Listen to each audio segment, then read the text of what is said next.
فتولى عنهم وقال يا قوم لقد أبلغتكم رسالات ربي فتولى عنهم হযরত শুআয়ব আলাইহিস সালাম যখন দেখলেন তারা ধ্বংস হয়ে গেছে, শুআয়ব আলাইহিস সালাম তাদের থেকে মুখ ফিরিয়ে নিলেন।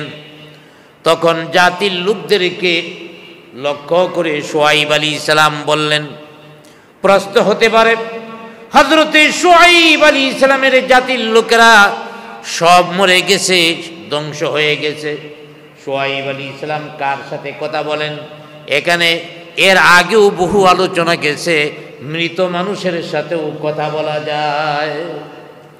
যেমন নবীজি বদরের প্রান্তরে 70টা কাফের মারা গেছে আবু জাহেল সহ। নবীজি দাঁড়ায় দাঁড়ায় কয়, কি ব্যাপার, তোমরা না দাম্ভিকতা দেখাইছিলা, অহংকার করছিলা, দেখো তোমরা যদি ইসলাম মানতা আজকে তোমাদের পরিস্থিতি এমন হয় না। সাহাবী আয়া কয়, হুজুর এরা না মরে গেছে। কার সাথে কথা বলেন? ওরা না মারা গেছে। নবীজি বললেন, হ্যাঁ মারা গেছে, এদের সাথে আমি কথা বলতেছি। অতএব শুআয়ব আলাইহিস সালামও সেটা বলতেছেন যে ওয়াকাল ইয়া কওমি, শুআয়ব আলাইহিস সালাম বলেন, হে আমার সম্প্রদায়, লাকাদ আবলাগতুকুম, আমি তোমাদের কাছে পৌঁছাইছি রিসালাতি রব্বি, আমার রবের পয়গাম, আমার রবের পক্ষ থেকে যে পয়গাম এসেছে, যে বিধান এসেছে, আমি তোমাদের কাছে পৌঁছাইছি। এবং ওয়া নাসাহতু লাকুম, আমি তোমাদের কল্যাণ কামনা করছি। আরে আমি তো নিজের কথা বলি নাই তোমাদের, আমি বলছিলাম আমার রবের পক্ষ থেকে যে কথাগুলি তোমাদের কাছে পৌঁছানোর দায়িত্ব আমাকে আল্লাহ পাক দিয়েছিলেন, আমার রব দিয়েছিলেন, আমি এই কথাগুলি তোমাদের কাছে পৌঁছাইছিলাম। ওয়া নাসাহতু লাকুম, আমি তোমাদের কল্যাণ কামনা করেছিলাম, কিন্তু তোমরা মানলা না। মানছো না যেহেতু, তোমাদের জন্য আমি আর আফসোস করে লাভ নাই। فكيف آسى على قوم কাফিরিন। হযরত শুআয়ব আলাইহিস সালাম এই কথাগুলি বলার পরে শেষ কথাটা বলছেন, কাফের সম্প্রদায়ের জন্য আর আফসোস করে লাভ কি, অতএব আমিও তোমাদের জন্য আর আফসোস করব না। আল্লাহুম্মা সাল্লি আলা সাইয়্যিদিনা ওয়া মাওলানা মুহাম্মদ ওয়া আলা আলিহি ওয়া আসহাবিহি আজমাইন। اللهم صل على سيدنا ومولانا محمد وعلى آله وأصحابه أجمعين। मुअज़्ज़ज़ मुकर्रम हज़रत मुसल्लियान किराम, প্রথমেই আল্লাহ সুবহানাহু তাআলার অসংখ্য অগণিত শুকর আদায় করি, যিনি আমাদেরকে মহব্বত করে ভালোবেসে আল্লাহর কালাম থেকে আলোচনা শোনার জন্যে আল্লাহর ঘরে বসার তৌফিক দান করেছেন। সকলে একবার বলি আলহামদুলিল্লাহ। আজকে আমি আপনাদের সামনে ধারাবাহিকতা অনুযায়ী সূরা আরাফের 90 নং আয়াত থেকে তেলাওয়াত শুরু করেছি। আজকে সূরা আরাফ থেকে 90 নং আয়াত থেকে শুরু হয়ে 95 নং আয়াত পর্যন্ত মোট 6টি আয়াত আপনাদের সামনে আলোচনা করা হবে।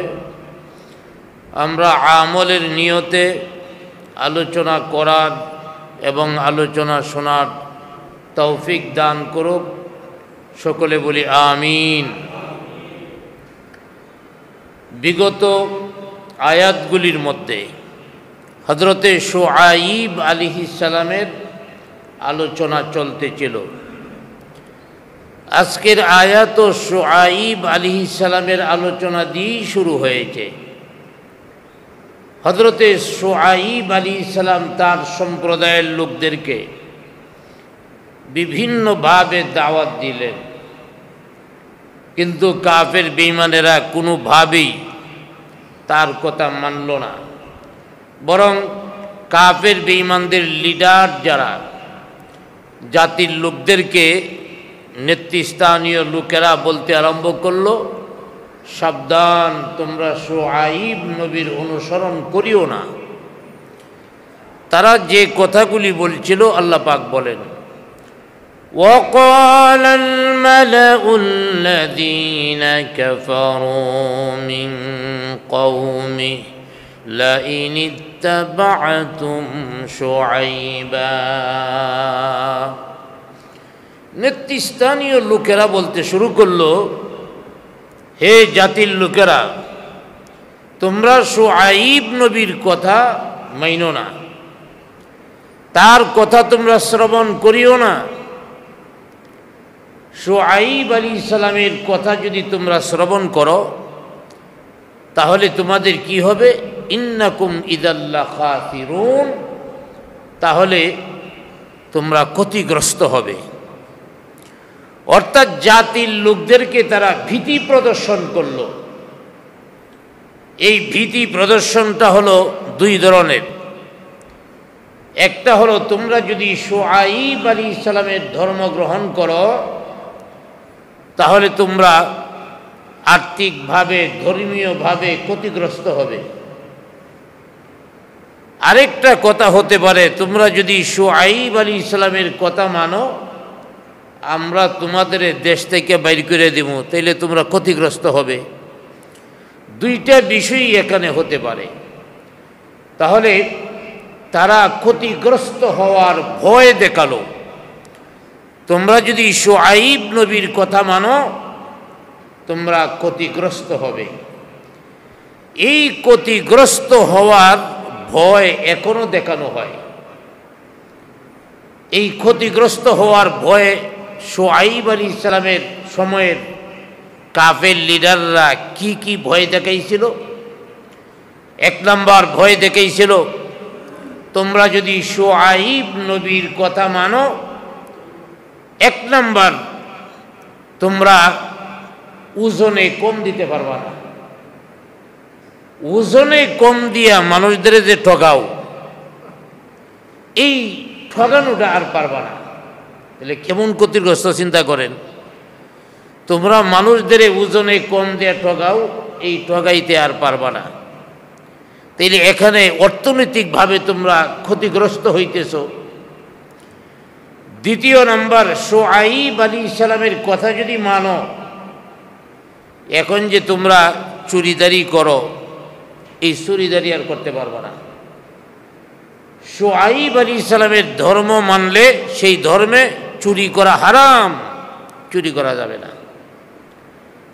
তৃতীয় নাম্বার, শুআয়ব আলাইহিস সালামের কথা যদি মানো তাইলে তোমরা ডাকাতি করতে পারবা না। কারণ শুআয়ব আলাইহিস সালামের ধর্মে ডাকাতি করা হারাম, ডাকাতি করতে পারবা না। শুআয়ব আলাইহিস সালামের ধর্ম যদি গ্রহণ করো, মানুষের সাথে প্রতারণা করতে পারবা না। এই কাজগুলি তোমরা যদি না করো তাহলে তোমরা বিশেষ ক্ষতিগ্রস্ত হয়ে যাইবা। এই ধরনের ভয় বর্তমান পৃথিবীতেও দেখানো হয়। ইসলাম যদি ক্ষমতার মধ্যে আসে, এক নাম্বার, সব ব্যাংকগুলি হলো সুদভিত্তিক লেনদেন হয়, অতএব সব ব্যাংক বন্ধ হয়ে যাবে, টাকা পয়সা রাখার আর জায়গা পাওয়া যাবে না। তখন মানুষেরা বাড়িতে টাকা পয়সা রাখবে, সব লুণ্ঠনকারীরা এসে নিয়ে যাবে। এগুলি সম্পূর্ণ ভয় দেখানো। কে বলছে আপনাকে ব্যাংক বন্ধ হয়ে যাবে? ব্যাংক বন্ধ হবে না। ব্যাংকের মধ্যে যদি সুদ থাকে ওই সুদী ব্যবস্থা দূর হবে, ব্যাংক বন্ধ হবে না। ইসলামী শাসন কায়েম হলে ব্যাংক বন্ধ হবে না। আফগানিস্তান এখন তালেবানরা শাসন করে, ইসলামী হুকুমত কায়েম করছে, ওরা ব্যাংক বন্ধ করে দিছে? সব ব্যাংকই তো আছে, একটা ব্যাংকও তো বন্ধ করে নাই।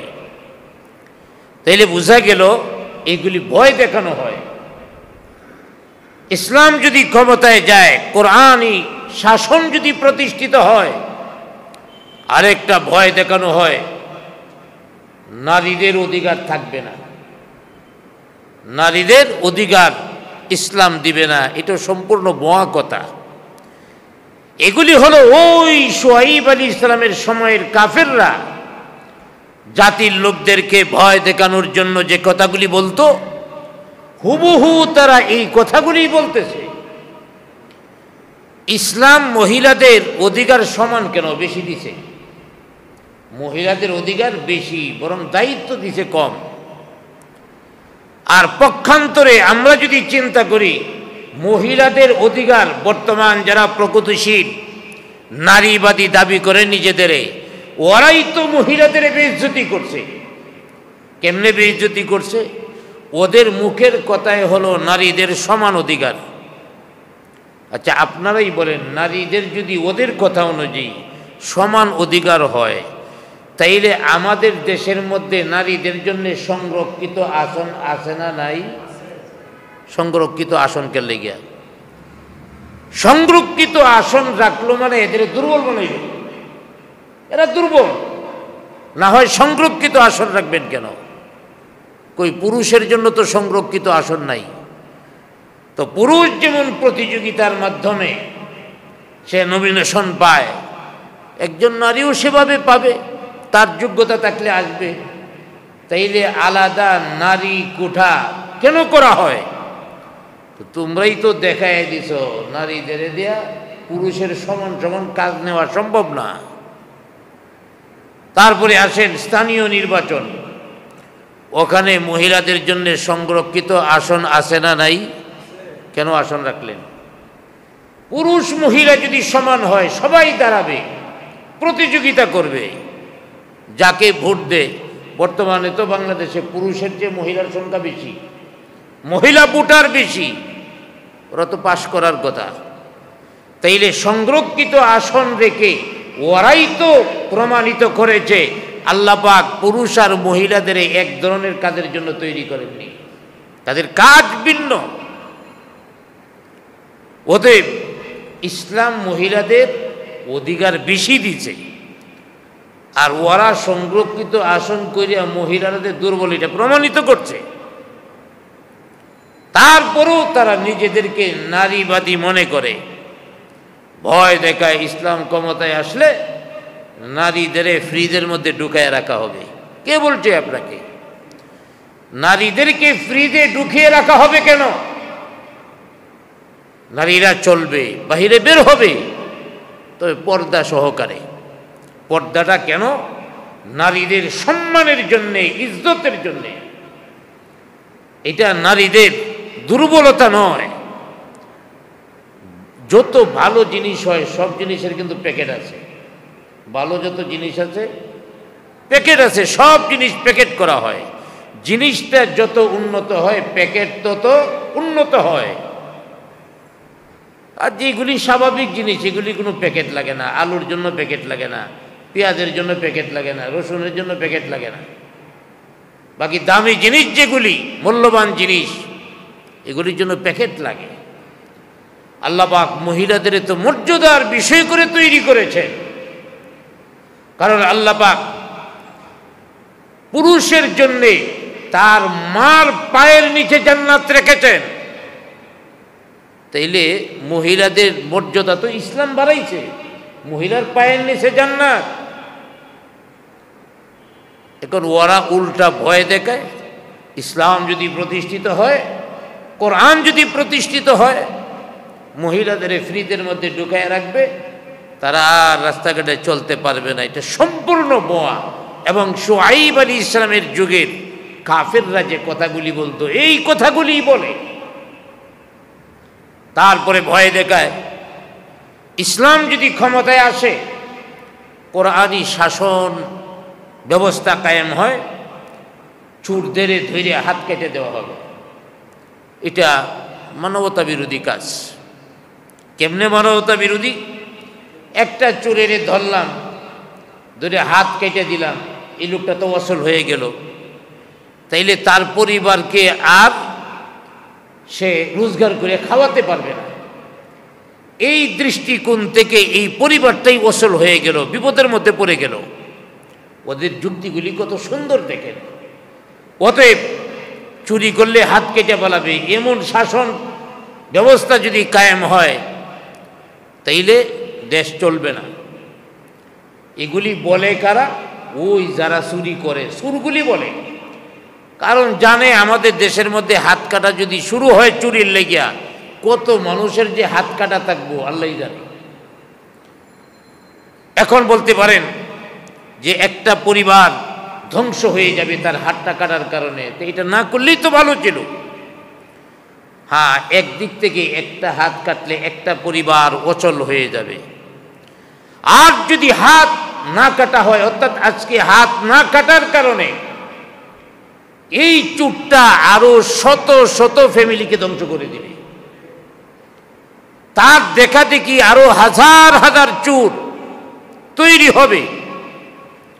পক্ষান্তরে একটা লোকের হাত যদি একটা কেটে বলাইতো, তাইলে এই ঢাকায় আর কেউ চুরি করলো নয়। সর্বনাশ, চুরি করলে আর রেহাই নেই, হাত কেটে বলাইব। আরে একটার হাত কাটলে এটারে না সবাই মিলে খাওয়াইতে হতো, কি সবাই মিলে জাকাত টাকা দিয়ে ফেতরা দিয়ে এটারে চালানো দিত। কিন্তু আপনি যে হাজার হাজার চোর তৈরি হচ্ছে দেশে, এই চুরি আপনি কিভাবে বন্ধ করবেন? এই চুরি বন্ধ করার জন্যে কোরআনের প্রেসক্রিপশন গ্রহণ করতে হবে, এছাড়া চুরি বন্ধ হবে না। আবার ভাইয়েরা, আজকেও একজনে ফোন দিয়েছে আমাকে। আসলে আমাদের আদর্শ চরিত্র মুসলমান, যদিও আমরা, আমাদের আদর্শ আমাদের কাছে নাই।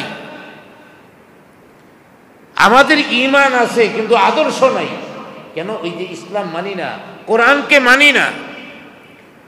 কোরআনের আইন যদি আমরা বাস্তবায়ন করতে পারতাম, মুসলমানরা যেমন শান্তিতে থাকতো, হিন্দুরাও ভয় পাওয়ার কিছু নাই। হিন্দুদের অধিকার, অর্থাৎ যারা অন্য অন্য ধর্মের, তাদের অধিকারও ইসলাম সংরক্ষিত করেছে। বিচার ব্যবস্থা সবার জন্য সমান। আপনার ক্ষমতা আছে দিকে রায় আপনার পক্ষে আসবে, এটা ইসলাম চায় না, ইসলাম এটা অ্যালাউ করে না। তাইলে আপনি যতই সংখ্যালঘু হন, বিচারক তো আপনি সংখ্যালঘু দিকে বিচার করবে না, যে অন্যায়কারী তারই বিচার হবে। এমন একটা দেশেই তো আমরা চাই। সবাই মুখে বলে এমন দেশ আমরা চাই, কিন্তু বাস্তবে এই পরিবেশ হতে দেয় না। কারণ এই পরিবেশ যদি হয়, তাইলে যারা দেশ চালাবে হেদেরই তো হাত থাকবে না, হেদেরই তো পা থাকবে না। এই জন্যে এই চোরগুলি ভয় দেখায়, সাবধান, কোরআনের আইন বাস্তবায়ন করা যাবে না, তাইলে হাত থাকবে না। ডাকাতি করা যাবে না, ধর্ষণ করা যাবে না, কারণ ধর্ষণ করলে মৃত্যুদণ্ড, খুন করলে খুনের বদলা খুন। একটা বিচার যদি এমন হইতো, খুন বন্ধ হয়ে যেত। একটা পরিবার না অসহায় হয়ে গেল, তারে সবাই মিলে জাকাত দিয়ে খাওয়াবে। কিন্তু এই বিচার না হওয়ার কারণে কত হাজার হাজার মানুষ ক্ষতিগ্রস্ত হইতেছে। একটু চিন্তা করেন, কত মানুষ আমাদের দেশের মধ্যে খুন হয়। কেন? এই কোরআনের বিচার না করার কারণে। অতএব শুআইব আলাইহিস সালামের সময়ের কাফের নেতারা এই কথাগুলি বলছো, তোমরা যদি শুআইব নবীর কথা মানো, তাহলে এই বিপদ আসবে। অর্থাৎ এক নাম্বার, অর্থনৈতিকভাবে তোমরা ক্ষতিগ্রস্ত হবে। আর দ্বিতীয় নাম্বার হল, হযরতে শুআইব আলাইহিস সালামের জামানার কাফের লিডাররা বলল, দ্বিতীয় নাম্বার, তোমরা যে ক্ষতিগ্রস্ত হবে, তা হলো ধর্মীয়ভাবেও তোমরা ক্ষতিগ্রস্ত হবে। তোমাদের বাপ দাদা 14 গোষ্ঠী যারা ধর্মের মধ্যে লিপ্ত ছিল, একটা ধর্ম অনুযায়ী কাজ করত, তোমরা হঠাৎ করে শুআইব নবীর কথা মেনে ধর্ম ছেড়ে দেওয়া, বাপ দাদার ধর্ম ছেড়ে দেওয়া, এর মানে ধর্মীয়ভাবেও তোমরা ক্ষতিগ্রস্ত হয়ে গেলা। একদিক থেকে তোমরা অর্থনৈতিক দিক থেকে ক্ষতিগ্রস্ত হলা। এখন থেকে মাপে আর কম দেওয়া যাবে না, চুরি করা যাবে না, ডাকাতি করা যাবে না, ছিনতাই করা যাবে না, খুন করা যাবে না, কোনো অপরাধ করা যাবে না। অর্থনৈতিকভাবে তোমরা ক্ষতিগ্রস্ত হবে, তেমনিভাবে ধর্মীয়ভাবেও তোমরা ক্ষতিগ্রস্ত হবে। এইভাবে শুআইব আলাইহিস সালামের জাতির লোকেরা কাফেররা বুঝাই। একদিক থেকে শুআইব আলাইহিস সালাম দাওয়াত দেয়, আরেক দিক থেকে কাফেররা উল্টা কথা বলে। শুআইব আলাইহিস সালাম দেখলেন না, ওদেরকে আর সম্ভব নয়। আল্লাহর দরবারে হাত উঠালেন, আল্লাহ তাআলা এতদিন পর্যন্ত আমার জাতির লোকদেরকে বোঝালাম, সুপথে আনতে পারলাম না, সব ধরনের চেষ্টা সাধনা আমি করলাম, কিন্তু কাজে আসলো না। আল্লাহ তাআলা তোমার দরবারে এখন দোয়া করি, কাফেরদের মধ্যে এবং আমাদের মধ্যে একটা মীমাংসা করে দাও। অর্থাৎ ওরা বলে কিছুই হবে না, আমাদের আমরা ঠিকই আছি, অতএব এদের একটু আযাব দিয়া দেখায় দাও। আযাব চলে আসলো। আল্লাহ পাক বলেন فأخذتهم الرجفة فأصبحوا في دارهم جاثمين فأخذتهم الرجفة আকস্মিক ভাবে তাদেরকে বিপদ গ্রাস করলো। রাজফা অর্থ হলো ভূমিকম্প, অর্থাৎ ভূমিকম্প হলো।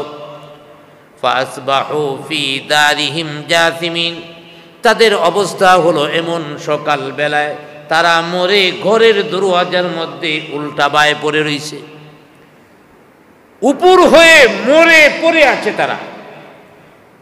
এইভাবে তারা শেষ হয়ে গেল। আল্লাহ রাব্বুল আলামিন শুআইব আলাইহিস সালামের জাতিকে শেষ করে দিলেন।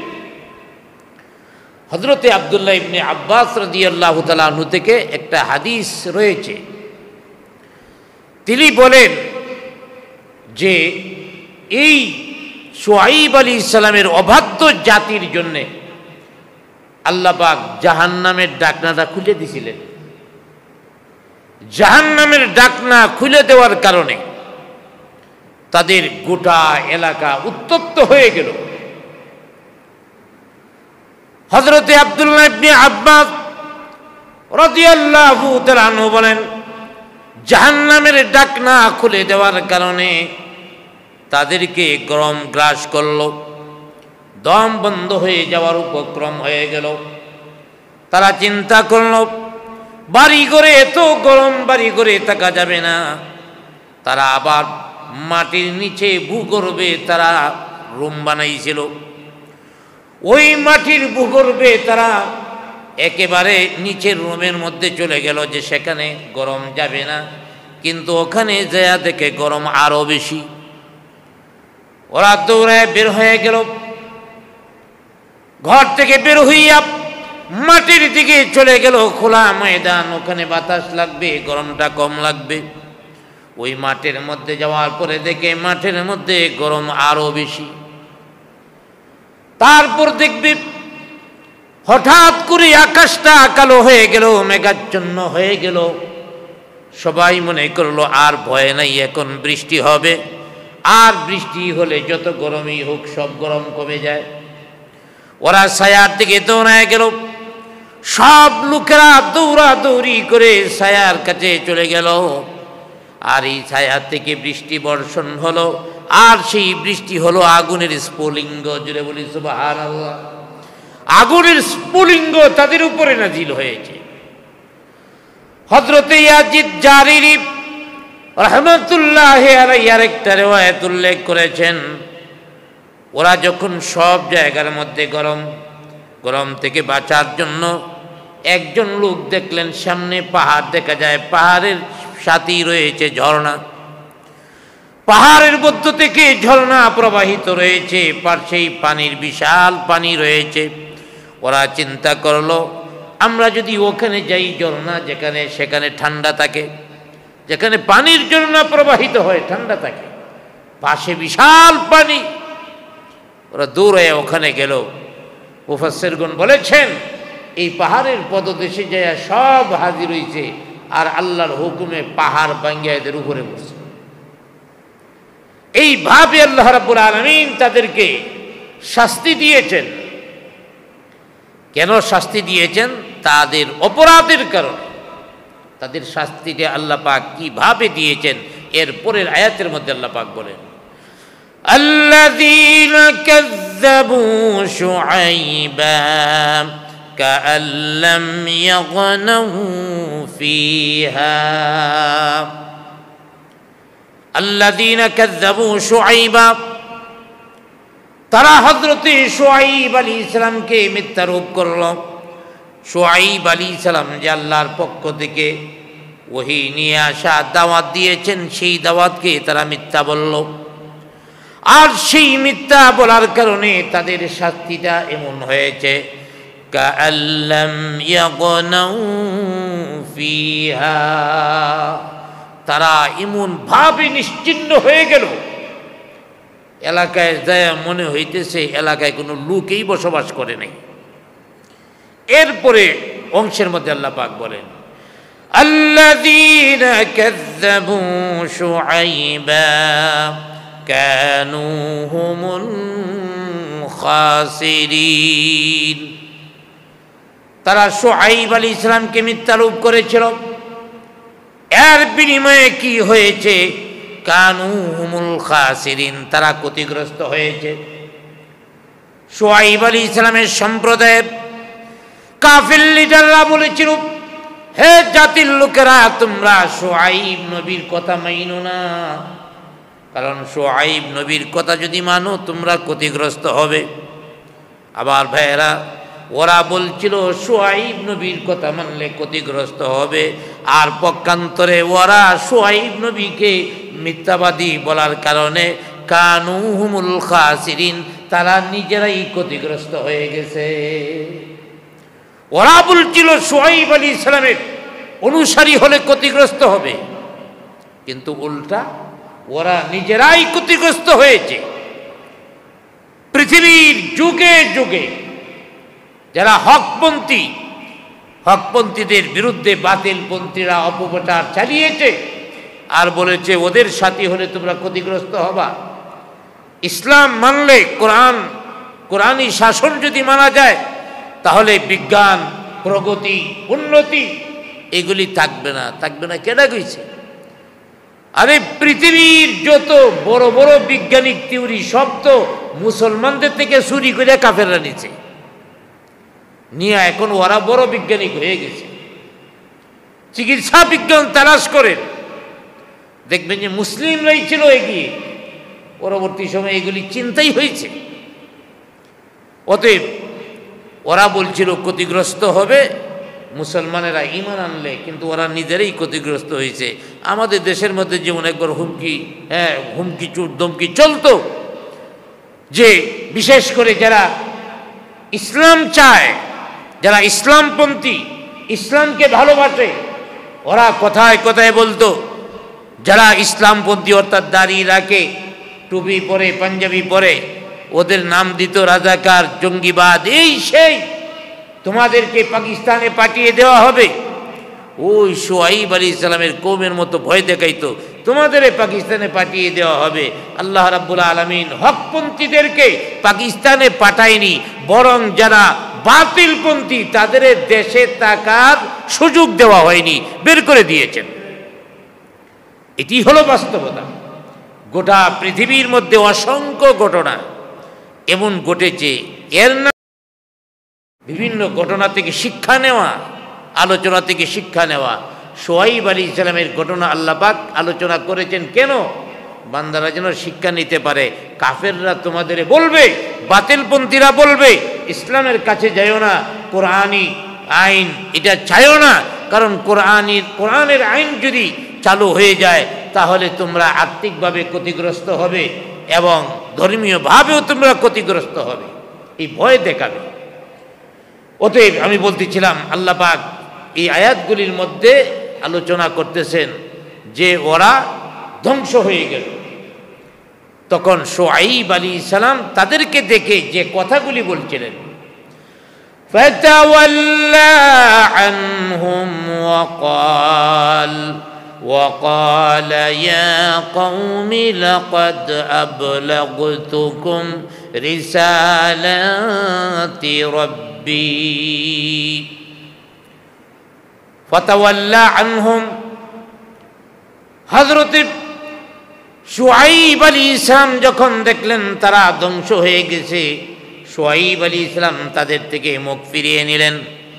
তখন জাতির লোকদেরকে লক্ষ্য করে শুআইব আলাইহিস সালাম বললেন, প্রশ্ন হতে পারে হযরত শুআইব আলাইহিস সালামের জাতির লোকেরা সব মরে গেছে, ধ্বংস হয়ে গেছে। শুআইব আলাইহিস সালাম কার সাথে কথা বলেন? এখানে এর আগেও বহু আলোচনা গেছে, মৃত মানুষের সাথেও কথা বলা যায়।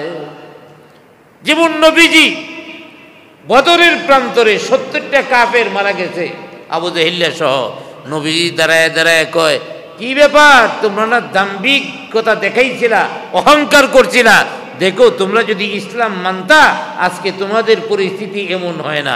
সাহাবী আয়া কয়, হুজুর এরা না মরে গেছে? কার সাথে কথা বলেন? ওরা না মারা গেছে। নবীজি বললেন, হ্যাঁ মারা গেছে, এদের সাথে আমি কথা বলতেছি। অতএব শুআইব আলাইহিস সালামও সেটা বলতেছেন যে ওয়াকাল ইয়া কওমি, শুআইব আলাইহিস সালাম বলেন, হে আমার সম্প্রদায়, লাকাদ আবলাগতুকুম, আমি তোমাদের কাছে পৌঁছাইছি রিসালাতি রব্বি, আমার রবের পয়গাম, আমার রবের পক্ষ থেকে যে পয়গাম এসেছে, যে বিধান এসেছে, আমি তোমাদের কাছে পৌঁছাইছি। এবং ওয়া নাসাহতু লাকুম, আমি তোমাদের কল্যাণ কামনা করছি। আরে আমি তো নিজের কথা বলি নাই তোমাদের, আমি বলছিলাম আমার রবের পক্ষ থেকে যে কথাগুলি তোমাদের কাছে পৌঁছানোর দায়িত্ব আমাকে আল্লাহ পাক দিয়েছিলেন, আমার রব দিয়েছিলেন, আমি এই কথাগুলি তোমাদের কাছে পৌঁছাইছিলাম। ওয়া নাসাহতু লাকুম, আমি তোমাদের কল্যাণ কামনা করেছিলাম, কিন্তু তোমরা মানলা না। মানছো না যেহেতু, তোমাদের জন্য আমি আর আফসোস করে লাভ নাই। فكيف آسى على قوم কাফিরিন। হযরত শুআইব আলাইহিস সালাম এই কথাগুলি বলার পরে শেষ কথাটা বলছেন, কাফের সম্প্রদায়ের জন্য আর আফসোস করে লাভ কি? অতএব আমিও তোমাদের জন্য আর আফসোস করব না, আফসোস করে কোনো লাভও নাই, আফসোস করে কোনো লাভ হবে না। অতএব তোমাদের জন্য আমি আর আফসোস করব না। এরপরে আল্লাহ রাব্বুল আলামিন আরেকটা বিষয় উল্লেখ করে দিয়েছেন যে পৃথিবীতে যত নবী রাসূল এসেছেন সবার সাথে তার জাতির লোকেরা কেমন আচরণ করেছে। ওয়ামা আরসালনা ফি ক্বরিয়াতিন মিন নাবিয়্যিন ইল্লা আখাযনা আহলাহা। আল্লাহ রাব্বুল আলামিন বলেন, ওয়ামা আরসালনা ফি ক্বরিয়াতিন মিন নাবিয়্যিন, আমি পৃথিবীর জনপদে এমন কোন নবী প্রেরণ করি নাই, ইল্লা আখাযনা আহলাহা, যার কারণে ওই নবীর জাতি যারা তারা এবং তাদের সন্তানাদিরা ধরা খেয়েছে, আযাবের মুখোমুখি হয়েছে। অর্থাৎ আমি পৃথিবীর মধ্যে যত নবী রাসূল প্রেরণ করেছি সব নবী রাসূলদের সাথে তার জাতির লোকেরা বিরোধিতা করেছে, বিরুদ্ধাচরণ করেছে, মিথ্যারোপ করেছে, নবীদের অবাধ্য হয়েছে, নবীদের কোনো কথাই তারা মানে নাই, নবীদের বিরুদ্ধে যুদ্ধ পর্যন্ত ঘোষণা করেছে। অতএব আল্লাহ পাক বলছেন, গোটা পৃথিবীতে নিয়ম এটাই ছিল, যখনই নবী এসেছে তখনই নবীর উম্মতের মধ্যে একটা দল তারা বিরোধিতা করেছে, নবীর বিরুদ্ধে আচরণ করেছে। অতএব গোটা পৃথিবীতে যখনই নবী রাসূল এসেছেন, যে জাতির কাছে নবীগণ এসেছেন, এই জাতির লোকেরা বিরুদ্ধাচরণ করেছে। অতএব নবীরা এসেছেন আল্লাহর বিধান কায়েম করার জন্যে।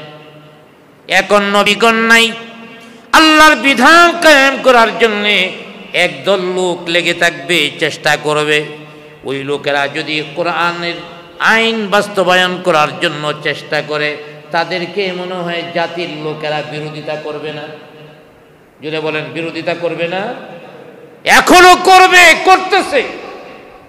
যারা এই কোরআনের আইন বাস্তবায়ন করতে চায় তাদের বিরোধিতা করবে। স্বার্থের মধ্যে একটু আঘাত পড়লেই বা জঙ্গিবাদ, এই বাদ সেই বাদ বানাইতে দেরি হয় না। স্বার্থের ব্যাঘাত ঘটলেই সামনে আবার আমাদের ক্ষতিটতি হয় কিনা, অতএব তাদের গালিগালাজ করতে হবে। আর কতগুলি মহিলা তো আছে বাংলাদেশের মধ্যে, কিছু মহিলা রাজনীতিবিদ আছে, এদের ভাষা শুনলে মনে হয় পতিতালয় থেকে উঠে আসছে ওরা রাজনীতি করার জন্য। রাজনৈতিক কোনো ভদ্রতা তাদের ধারে কাছেও নেই। অতএব এই যে কথাগুলি বলে, ওইটি আমাদের স্মরণ করে দেয়। প্রত্যেক নবীর যুগে তার জাতির লোকেরা নবীদের কথাই মানছে না, আলেম ওলামাদের কথা সব মেনে বলাইব, কেমনে বুঝেন? অতএব নবীদের অনুসারী ছিল কম। এখনো উলামায়ে কেরাম দ্বীনের কথা বলে, কোরআনের কথা বলে, দেখবেন এদের সমর্থকের সংখ্যা কম। কেন কম? এটা আজকে নতুন নয়, আগেও ছিল, এখনো। যার কারণে একটা সূত্র মনে রাখবেন, পৃথিবীতে নির্বাচন দিয়া কখনো ইসলাম ক্ষমতায় যাবে না। একটা জিনিস মনে রাখেন, আপনারা যতই ভোট দেন, ভোটে কোনো দিন ইসলামী শাসন কায়েম হবে না। এখন প্রশ্ন হতে পারে, তাইলে হুজুররা রাজনৈতিক দল করছে কে লাগে? রাজনৈতিক দল করছে হুজুররা এটা জানে এই গণতান্ত্রিক দল দিয়া ইসলামী হুকুমত কায়েম হবে না। কারণ পৃথিবীতে যত নবী রাসূল আসছেন, জাতির মধ্যে অধিকাংশ লোক কোনো নবীর পক্ষে ছিল না, অধিকাংশ লোক ছিল নবীর বিপক্ষে। নবীদের পক্ষেই তাদের জাতির লোকেরা অধিকাংশ ছিল না। আর আলেমদের পক্ষে অধিকাংশ লোক যায় ভোট দিয়ে দিব, এটা কেমনে চিন্তা করে? হ্যাঁ, যারা একমাত্র আল্লাহকে ভয় করে তারা দিবে, কিন্তু অধিকাংশ লোক থাকবে উল্টা। এরপরও ইসলামী রাজনৈতিক দল কেন গঠন করা হয়েছে? এর কারণ হলো, এর বিকল্প আমাদের কাজ করার এখন সুযোগ নেই। এর বিকল্প যে কাজ করবে, শক্তি সঞ্চয় করবে, এর বিকল্প নাই। আফগানিস্তানের ওরা কিভাবে পেরেছে? ওখানে ভৌগোলিক অবস্থান আমাদের বাংলাদেশের থেকে ভিন্ন। ওখানে যত ভূমি আছে এর মধ্যে 3 ভাগের 2 ভাগই হলো পাহাড় আর জঙ্গল। এমন পাহাড়, এমন জঙ্গল যেখানে পুলিশ কোনোদিন যায় না। এমনকি আমেরিকা এতদিন পর্যন্ত ছিল, ওই জঙ্গলের ভিতরে আমেরিকাও ঢোকে না, জানে ঢুকলে আস্ত বের হয়ে আসতে পারবে না। যার কারণে এক যুগেরও উপরে তালেবান ওই পাহাড়ের গর্তে গাছের পাতা খায়া নিজেদের সুসংগঠিত করেছে। বিপ্লবের মাধ্যমে আমেরিকাকে পিঠায়া, আমেরিকার দালালদের পিঠায়া আফগানিস্তান থেকে বের করে তারপরে কোরআনের হুকুমত কায়েম করেছে। অতএব কোরআনের হুকুমত যদি কখনো কায়েম বাংলাদেশে করতে হয়, কেমনে করতে হবে জানেন? ওই যে ছাত্ররা ফিডাইয়া বিপ্লব করছে না, এমন বিপ্লব ছাড়া গণতান্ত্রিক রাজনীতি দিয়া কখনো ইসলাম ক্ষমতায় আসবে না। এখন যেটা করা হইতেছে, এটা শুধু সমর্থক বাড়ানো হইতেছে। ইসলামিক রাজনীতিবিদ যারা, যদি এই রাজনীতি না থাকে তাহলে তো সবই হয়ে যাবে ইসলাম বিদ্বেষী রাজনীতি। এই জন্য কমপক্ষে ইসলামের পক্ষে একটা গ্রুপের টিকায়া রাখছে এবং ইসলামের পক্ষে জনবল তৈরি করছে। এর চেয়ে বেশি আর কিছু না। ইসলামী হুকুমত যাবে ক্ষমতায়, এটা আমরা কখনো আশা করি না। আমরা আশা করি যে কোনো রাজনৈতিক দল ক্ষমতায় যাক, যায় যাতে ইসলামের উপরে আঘাত না করে, এটা আমরা চাই। ইসলাম বাস্তবায়ন করা সম্ভব নয়। আবার ভাইয়েরা, অতএব এই কথাটাই বলতেছিলাম যে আল্লাহ পাক পৃথিবীতে যত নবী রাসূল পাঠাইছেন তাদের জাতির লোকেরা তাদের কথা মানে নাই, বরং না মানার কারণে কি হয়েছে, ইল্লা আখাযনা আহলাহা, আল্লাহ পাক তাদেরকে শাস্তির মাধ্যমে পাকড়াও করেছেন। সেই শাস্তি কি? দুইটা শব্দ দ্বারা উল্লেখ করেছেন, বিল বাসাই ওয়াদ-দাররা। বিল বাসা অর্থাৎ অভাব অনটন, আল্লাহর অবাধ্য হওয়ার কারণে অভাব অনটন। ইহুদি জাতি আল্লাহ পাক কত ক্ষুধার্ত বানায়া গোটা পৃথিবীর মধ্যে ইহুদি জাতিকে শত শত হাজার হাজার বছর ঘুরাইছে। এই ইহুদিরা অবাধ্য হওয়ার কারণে। এখন বলতে পারেন এখন তো সুখে আছে, না, এখনো সুখে নেই, এখনো সুখে নেই।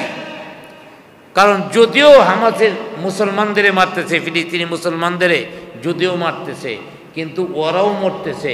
এই যে ওরা যদি হাজারে একটাও মরে, এদের ভিতরে যে ভয়, একটা বোমা আসার সাথে সাথে সব জায়গায় মাটির নিচে লুকাইতে হয়। এটা কি সুস্থ জীবন হয়? এটাকে সুস্থ জীবন বলে না। অর্থাৎ এখনো আল্লাহ পাক তাদেরকে ভয় ঢুকায়া এই ভয়ের মধ্যে রাখছে, এরা কখনো নির্ভয় হবে না। আর মুসলমান যারা বোমা পড়বে না কি পড়বে এটা নিয়ে টেনশনই করে না, কারণ আমার হায়াত যতদিন পর্যন্ত আছে আল্লাহ পাক আমাকে জীবিত রাখবেন। অতএব দুইটা শাস্তি আল্লাহ পাক দেন যখন মানুষ অবাধ্য হয়ে যায়, জাতি অবাধ্য হয়ে যায়। বিল বাসাই অভাব অনটন, ওয়াদ-দাররা আর দ্বিতীয় হইল রোগ বালাই। বিভিন্ন জাতিকে আল্লাহ পাক রোগ বালাই দিয়ে ধ্বংস করে দিয়েছেন। অতএব এই দুইটা জিনিস দেন। আল্লাহ রাব্বুল আলামিন সূরা আরাফের 94 নং আয়াতে 94 নং আয়াতের মধ্যে আল্লাহ রাব্বুল আলামিন বলে দিয়েছেন দুই ধরনের শাস্তি অবাধ্য বান্দাকে দিয়া থাকেন। এক নাম্বার হলো অভাব অনটন, দ্বিতীয় নাম্বার হলো রোগবালাই। এই দুইটা দিয়া আল্লাহ পাক দেখতে চান বান্দা আবার আল্লাহর দিকে ফিরে আসে কিনা। লোকেরা যদি এই বিপদগুলি থেকে শিক্ষা নিয়ে আবার ফিরে আসে দ্বীনের দিকে, আল্লাহর উপরে ঈমান আনে, তাদের জাতির কাছে যে নবী এসেছেন তাকে মেনে নেয়, তাহলে আল্লাহ রাব্বুল আলামিন তাদের এই শাস্তি দূর করে দিবেন। এই শাস্তি আল্লাহ পাক দেন কেন? লাআল্লাহুম ইয়াযরাউন, যেন তারা বিনয়ী হয়, যেন তারা শিক্ষা গ্রহণ করে। কিন্তু এই শাস্তিগুলি আসার পরেও তারা কি করে না? শিক্ষা নেয় না, বরং আরো বেশি অবাধ্য হয়ে যায়। অবাধ্য হওয়ার পরে আল্লাহ পাক এবার একটু সুযোগ দান করেন। বিপদ তো দিচ্ছেন, বিপদের পরে আল্লাহ পাক একটু সুযোগ দেন। যেমন ইসরায়েলিরা, ওই ইহুদিরা হাজার হাজার বছর পৃথিবীর বিভিন্ন প্রান্তে ঘুরছে, এখন অল্প কিছুদিনের জন্যে ওই ইসরায়েলে তাদের একটু শ্বাস পালাবার সুযোগ দিচ্ছে, তাও নিশ্চিন্ত জীবন নয়, সেই শ্বাস পালাবার জীবন, অর্থাৎ তারা টাকা পয়সায় অনেক সমৃদ্ধ। এটা আল্লাহ পাকই বলে দিয়েছেন যে আমি এমন করব। ثم بدلنا مكان السيئة الحسنة حتى عفوا। আল্লাহ পাক বলেন তাদেরকে শাস্তি দেওয়ার পরে, বিপদ দেওয়ার পরে তারা যদি শিক্ষা গ্রহণ না করে বরং আরো বেপরোয়া হয়ে যায়, তখন আমি আল্লাহ তাদের জন্য আরো জিনিস বাড়াইয়া দিই, তাদের সম্পদ বাড়াইয়া দেই, সন্তান বাড়াইয়া দেই। এই জন্যে বাড়াইয়া দেই দুইটা কারণ। এক নাম্বার কারণ হলো দুনিয়ার মধ্যে কেউ যদি তার বিরোধিতা করে, তারে যদি কোটি কোটি টাকার সুবিধা দেয়া দেয়, তাইলে তারে আর দাওয়াত দেওয়া লাগে না, এমনি তার দলে আইসা পড়ে। চিন্তা করে আমি তার দল করি না, এরপরও আমারে অনেক সুযোগ দিছে। আমার ভাইয়েরা, যেমন আমাদের এই বাংলাদেশের মধ্যেই বিগত সরকারের আমলে বিরোধী দলের অনেক লোকেরা সুযোগ সুবিধা পাইছে। এর মধ্যে আমাদের কিশোরগঞ্জের একজন আছে, উনি পাওয়ার প্ল্যান্ট পাইছে, যার কারণে উনি বিএনপি করার পরেও বিএনপির বিরুদ্ধে কথা বলতো। কেন? ওই যে সুবিধা পাইছে। তো সুবিধা পাইলে মানুষ তার প্রতি দুর্বল হয়ে যায়। আল্লাহ পাক তাদের আরও সম্পদ বাড়াইয়া দেন। অবাধ্য যখন হয়েছে আরও দিয়া দেখি বেশি পায়া চিন্তা করে কিনা যে আল্লাহ আমারে এত কিছু দান করছে, এই আল্লাহর অবাধ্য আমি কেমনে হই, এই আল্লাহর সাথে নাফরমানি আমি কেমনে করব, এই শিক্ষাটা নেয় কিনা। এই জন্যে আল্লাহ পাক কি করেন, আরও নিয়ামত বাড়াইয়া দেন। ইসরায়েলি ইহুদিদেরকে আল্লাহ পাক হাজার হাজার বছর পৃথিবীতে উদ্বাস্তের মতো ঘুরাইছেন। এই সামনে অল্প কিছুদিন ধরে, অর্থাৎ 100 বছর এখনো হয় নাই। অতএব এদের এই এখানে আসছে একটু দম পালানোর জায়গা দিতে। এখানে তাদের সম্পদের অভাব নাই, তারপরে আরামের উপকরণের অভাব নাই, সব কিছু আছে। কিন্তু তাদের চরিত্রটা এমন, নিশ্চিন্ত কখনো থাকতে পারবে না, এটা তাদের চরিত্র। তবে কিছু সম্পদ আল্লাহ পাক দিয়েছেন, কেন দেয়া দেখি ঘুরে আসে কিনা, আসে না। তারপরে আল্লাহ পাক কঠিন ব্যবস্থা রেখে দিয়েছেন। আল্লাহ পাক বলে দিয়েছেন ওদের বক্তব্যটা কি হবে। যেমন আমাদের দেশের মধ্যে যখন কোনো আযাব গজব আসে, এটারে প্রাকৃতিক দুর্যোগ বইলা এটারে উড়াইয়া দিই, এটা হইতেই পারে। কিন্তু আমাদের অবাধ্যতার কারণে, নাফরমানির কারণে যে হইতেছে, এটা আমরা কখনো স্বীকার করি না। এই চরিত্রটা আজকে নতুন না, আগেও ওরা কি বলতো, আল্লাহ পাক যখন তাদের কিছু শাস্তি দেওয়ার পরে আবার অনেক সম্পদ দেওয়া দিচ্ছেন, সুখ শান্তি দিচ্ছেন, তখন তারা কি বলে দেখেন। আল্লাহ পাক বলেন, وَقَالُوا قَدْ مَسَّ آبَاءَنَا الضَّرَّاءُ وَالسَّرَّاءُ। তারা বলতে থাকে قَدْ مَسَّ آبَاءَنَا, আমাদেরকে বিপদ গ্রাস করেছে। এটা বড় কিছু না, আমাদের বাপ দাদা যারা ছিল তাদের উপরেও মাঝে মাঝে বিপদ আইতো। ওরা প্রাকৃতিক দুর্যোগ বলে চালাই দিতে, এইগুলি প্রাকৃতিক দুর্যোগ। আমার বাপ দাদা যারা ছিল তাদের উপরও তো মাঝে মাঝে বিপদ আসছে, তারপরে আমরা সুস্থ আছি না। ওই যে আমাদের উপরও বিপদ আসছে, আবার আমরা বিপদ কাটাইয়া ভালো আছি। এই কথাগুলি কাফেররা বলে। কি বলে? যে আয-যাররাউ ওয়াস-সাররা। অতএব এই মাঝে মাঝে আল্লাহ পাক কি করেন, অভাব অনটন দেন। অর্থাৎ এই বিপদ আপদ মুসিবত রূপ বালাই যা আছে আমাদের পূর্ববর্তীদের উপরেও হয়েছে, আমাদের উপরেও হয়েছে, পূর্ববর্তীরাও আবার এ থেকে মুক্তি পাইছে, আমরাও মুক্তি পাইছি। আমরা যদি অপরাধী হইতাম তাইলে এই শাস্তি থেকে মুক্তি পায়া এখন ভালো অবস্থায় আছি কেমন? তাদের যুক্তি কত সুন্দর। ঠিক এই যুক্তি দিয়া থাকে, আমরা যদি সঠিক পথের অধিকারী না হই তাহলে আমরা ক্ষমতায় যাই কেমনে? আল্লাহর খাস রহমত আমাদের প্রতি আছে, এই জন্য আল্লাহ পাক আমাদের ক্ষমতা দিছে। আরে মিয়া, তোমার চেয়ে বড় ক্ষমতা তো ফেরাউনের ছিল। তো ফেরাউনরে কি আল্লাহ রহমত করে ক্ষমতা দিছে?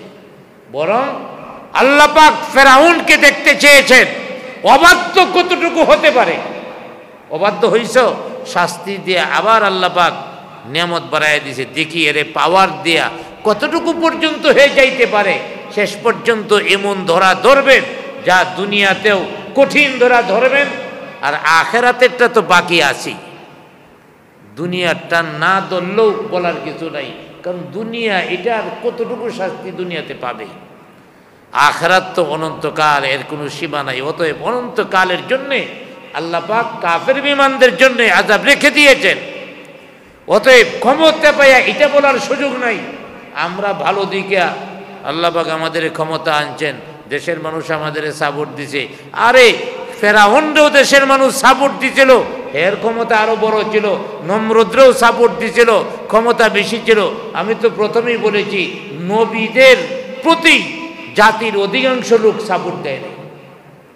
সর্বশেষ নবী আমাদের নবী মুহাম্মদুর রাসূলুল্লাহ সাল্লাল্লাহু আলাইহি ওয়াসাল্লাম, তিনি যখন রিসালতের দাওয়াত দিলেন, তার বংশের লোকেরাই তো মানে নাই, বংশের লোকেরাই মানে নাই, বংশের লোকেরাই বিরোধিতা করছে। অথচ তারা নবীজিকে কতটুকু চিনে, তারা ছোট থাকতে দেখেছে, কৈশোরে দেখেছে, তারপরে আরও বড় হয়েছে, যৌবনে দেখেছে, সব সময়টা তারা পরীক্ষিত। তারপরেও তারা নবীজিকে সমর্থন করে নাই, সমর্থন করেছে অল্প কিছু মানুষ। অতএব আমার ভাইয়েরা, এই অল্প মানুষরাই মক্কায় ইসলাম গ্রহণ করেছে। মদিনায় যাওয়ার পরে সবাই যে গ্রহণ করছে এমন না, বরং একটা দল পাওয়ারফুল নবীজিকে মেনে নিছে, রাষ্ট্রপ্রধান বানিয়ে নিছে, অন্যরা বানাইতে বাধ্য হয়েছে, অন্যরা মেনে নিতে বাধ্য হয়েছে। এটাও ছিল একটা বিপ্লবের মতো। অতএব বর্তমান পৃথিবীতেও ইসলাম কায়েমের জন্য আমার চেষ্টা করে যেতে হবে, তবে ওই গণতান্ত্রিক পদ্ধতি দিয়া কখনো ইসলাম প্রতিষ্ঠিত হবে না। তবে আমরা চেষ্টা করব, কেন আমরা সুসংগঠিত থাকব। কখনো যদি এমন সুযোগ আছে, যেমন 5ই আগস্ট যদি সুযোগ আসতে পারে, আরও সুযোগ আল্লাহ পাক তৈরি করে দিতে পারেন না? প্রস্তুত থাকতে হবে, সুসংগঠিত থাকতে হবে। এই সুসংগঠিত থাকার জন্যই হলো ইসলামী রাজনৈতিক দল। অতএব আমরা সুসংগঠিত থাকব। যে কোনো সময় যদি ডাক আসে, আল্লাহর দ্বীন কায়েমের জন্য প্রয়োজনে জীবন দিয়ে দিব। তবে জীবন দেওয়ার তরিকা হলো নেতা থাকতে হবে, নেতায় ডাক দিতে হবে। আপনি নিজে বাস নিয়ে নেমে দেবেন এই অধিকার নাই। ইসলাম খুব সুশৃঙ্খল ধর্ম। যদি দেশের প্রধান আলেম যিনি, যতক্ষণ পর্যন্ত তিনি আহ্বান না করবেন ততক্ষণ পর্যন্ত নামার সুযোগ নেই। অতএব মূল কথা যেটা বলতেছিলাম, দ্বীনের কথা বললে, দ্বীন কায়েমের কথা বললে, যারা সুবিধাবাদী, ক্ষমতালোভী, ওরা বিভিন্নভাবে নবীদেরকে, যেমন নবীদের বিরুদ্ধে অপপ্রচার করেছে, এখনও সেই অপপ্রচারগুলি করবে। নবীদের বিরুদ্ধে যদি অপপ্রচার করতে পারে, তাহলে সাধারণ ইসলামের সৈনিক, তাদের ব্যাপারে অপপ্রচার কোনো ব্যাপারই না। অতএব আমার ভাইয়েরা মনে রাখতে হবে, তারা যতই বেপরোয়া হোক, আল্লাহ পাক আবার অনেক উপকরণ দেন, আরামের উপকরণ। তারা যদি না মানে কি হবে, হঠাৎ করে আবারও কঠিন শাস্তি এসে যাবে। আল্লাহ পাক শেষ অংশের মধ্যে বলেন, فَأَخَذْنَاهُمْ بَغْتَةً وَهُمْ لَا يَشْعُرُونَ। আল্লাহ পাক বলেন, এইভাবে যদি তারা অবাধ্যতার মধ্যে আগাইতে থাকে, অবাধ্য হয়, আল্লাহর নাফরমানির মধ্যে আরো অগ্রসর হয়, হঠাৎ করে তাদেরকে আল্লাহর শাস্তি গ্রাস করবে, তারা বুঝবেও না কোন দিক দিয়ে আযাব আসতেছে, কোন দিক দিয়ে আল্লাহ পাক গজব দিচ্ছেন, বুঝবেও না। যদি বুঝতো তাহলে পৃথিবীর কোনো সরকারেরই পতন হইতো না। পৃথিবীর সরকারগুলি সব বিরোধিতা দমনের জন্যে, সব ধরনের আন্দোলন দমনের জন্যে সব ব্যবস্থা নিয়ে রাখে, কিন্তু একটা ছিদ্র বাকি থাকে, যে ছিদ্রটা দিয়া তার পতন হবে, যে ছিদ্রটা দিয়া তার পতন হবে, ওই ছিদ্রটা বাকি থেকে যায়, এটা বন্ধ করতে পারে না, বাকি সব বন্ধ করে। অতএব তার উপরে কখন বিপদ কোন দিক দিয়ে আসবে এটা বলতে পারবে না। ফাআখাযনাহুম বাগতাতাও ওয়া হুম লা ইয়াশউরুন, এমন ভাবে তাকে বিপদ এসে গ্রাস করবে, সে বুঝতেও পারবে না, উপলব্ধি করতে পারবে না। এই জন্যে মনে রাখবেন, আমরা যদি আল্লাহর অবাধ্য হই, আমাদের উপরে শাস্তি আসবে, আমাদের উপরে কঠিন শাস্তি আসবে। এই জন্যে আল্লাহর ভয়ে আমরা সব সময় আমরা ইসলামের উপরে অটল থাকব, ইসলামের বিধিবিধান মেনে চলব, আল্লাহর জমিনে আল্লাহর বিধানকে কায়েম করার জন্যে সর্বাত্মকভাবে চেষ্টা করব। যারা যেভাবে যখন ডাক দিবে, তাদের ডাকে আমরা সাড়া দিব। আল্লাহ রাব্বুল আলামিন আমাদের তৌফিক দান করুক। সকলে বলি আমিন।